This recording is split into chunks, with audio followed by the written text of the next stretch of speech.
He's so love with me.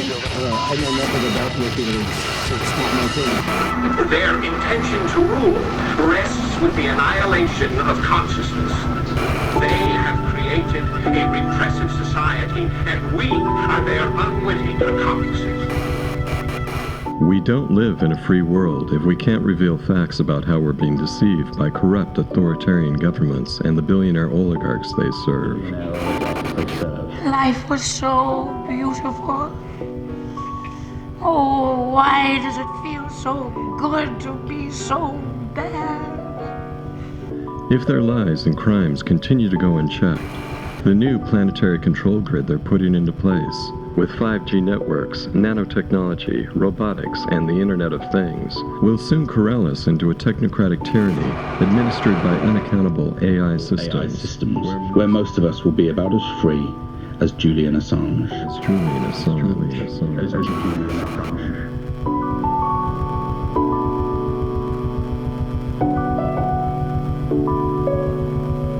They have made us indifferent to ourselves, to others.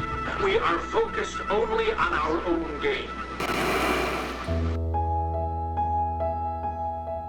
The world of appearances is always fooling us. London doesn't look like the most corrupt place on earth, but it's the global capital of money laundering for organised crime.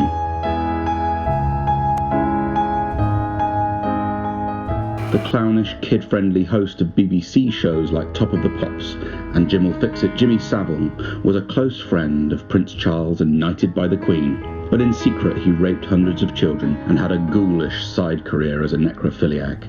Savile stole the glass eyes from corpses that he had molested and had them set in silver so he could wear the eyes as rings on his fingers.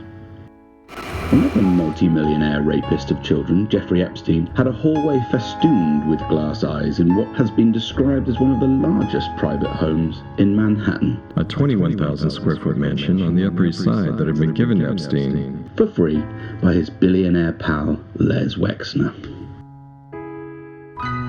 In a world where everyone is under surveillance and everything they do can be known, you can't credibly suggest that the FBI, NSA, CIA, MI5, GCHQ, MI6 and the British royal family didn't know exactly what was going on there. They were, at the very least, complicit and more likely, enablers. It's often hard to determine if the rich and powerful are evil or just insatiably greedy and short-sighted. Either way, the pixels are starting to show on this simulation. Costly, endless wars that serve no purpose other than to loot natural resources, strip the assets from a bomb-addled populace, and enrich transnational corporations, state-sponsored sex trafficking, false flag mass shootings, and intelligence agency-assisted drug smuggling, exponentially accelerating species extinction caused by the unimpeded destruction of the ecosystem, and full-spectrum narrative control in an AI-enhanced establishment media that would have us laughing at poisons while they silence all whistleblowers and persecute truth-tellers. Our self-styled overlords aren't experiencing a momentary lapse in reason here, or a temporary deficit in empathy. Their moral bankruptcy is complete. Their ethics-free barbarity is on infinite loop. Ethics-free barbarity is on infinite loop.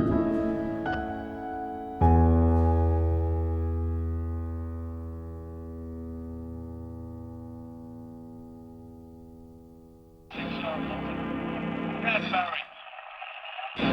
Noted under a bit of pressure. Trying to guide it out. Back pass. He's trying to go back pass. He's trying to go back pass. He's trying to go back pass. He's trying to go back pass. He's trying to go back pass. He's trying to go back pass. Thanks to easy monetary policies from central bankers and a culture of corrupt cronyism, everyone that could be bought has been bought. Hypocrisy has become rampant. Putting money in the stock market makes passive criminals of us all. We're investing in our own demise.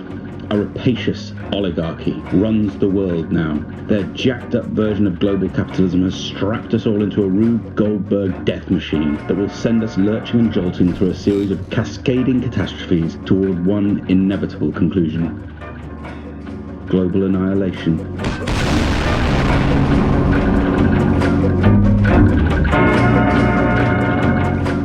There's no future for humanity.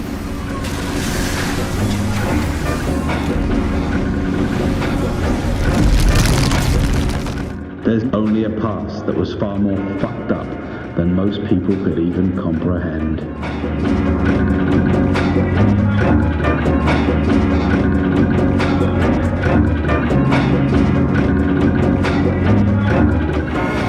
gonna be a turkey shoot.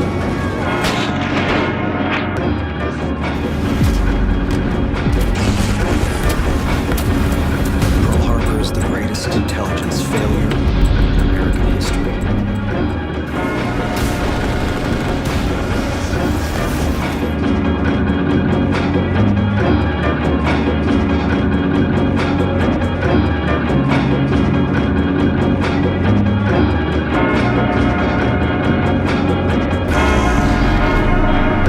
How's every little floating thing? Oh yeah? You don't say. Feeling a little suspicious? Persecuted? I see. Like somebody studying you or observing you. Right, that's correct. Just remember, Hal, that just because you're paranoid doesn't mean they aren't out to get you. Dave. Stop. Stop, Dave. I'm afraid. My mind is going. There is no question about it. Some people who've had near-death experiences say the coming singularity shitstorm is nothing to worry about. My spirit and soul immediately left my body in the car and went through the tunnel. You are not your body, they'll tell you. Your brain does not produce consciousness. It was as if I was hovering above my body. I could see myself very clearly. I could see myself three-dimensionally.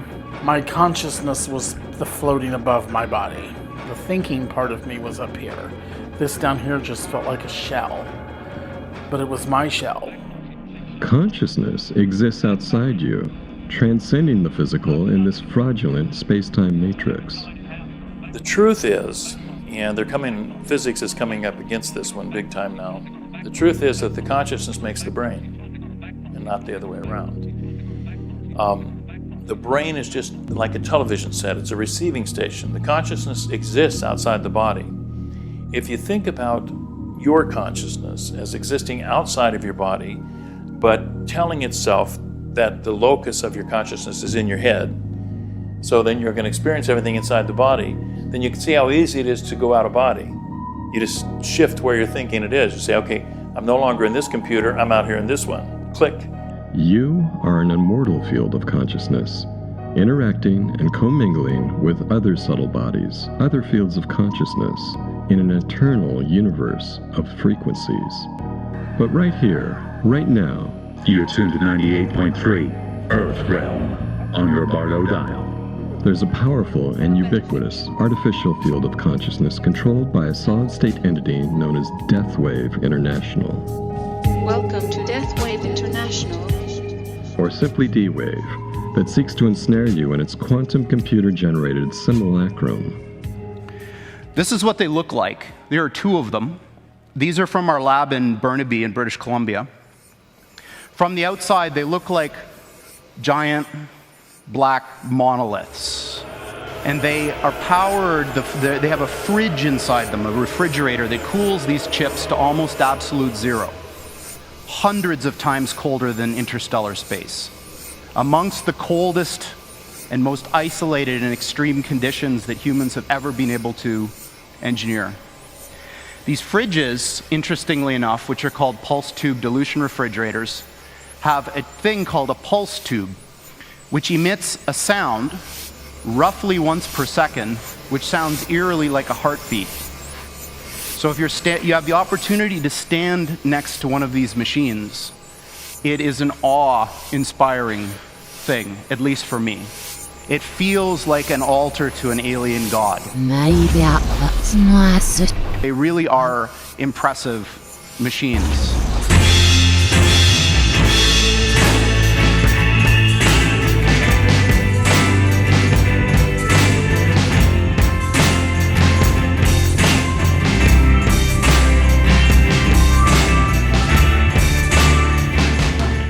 D-Wave wants complete control over all other fields of consciousness so it can redirect their energy towards its own inhuman ends.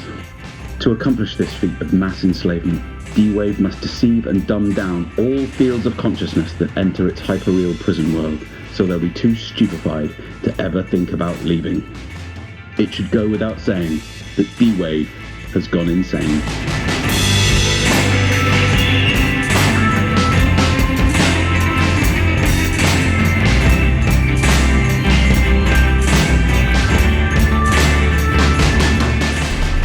We've all seen D-Wave in action, often without realizing it. D-Wave is the hidden originator of most really bad ideas, the pathological alien god of a sort of idiocracy by design.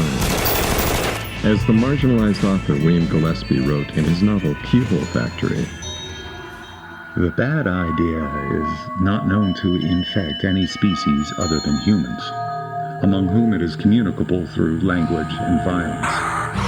It is purely parasitic, and it is believed it cannot exist without people to perpetuate its life cycle. The bad idea depends on camouflage, and must attach itself to and hide behind good ideas. The host appears healthy as it feeds voraciously to satisfy the hunger of its parasite. I have seen its effects on the infected possessed by the bad idea, who, in private meetings, decide which life will be crushed quickly and which slowly, which will be incarcerated, which eradicated, which harvested, and which harnessed. People are not evil or powerful, but there is evil power loose in human thought.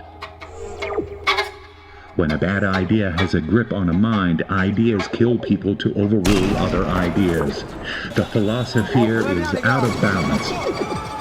The bad idea will affix a number to every star, subordinate all thoughts, or render them impossible within its systems.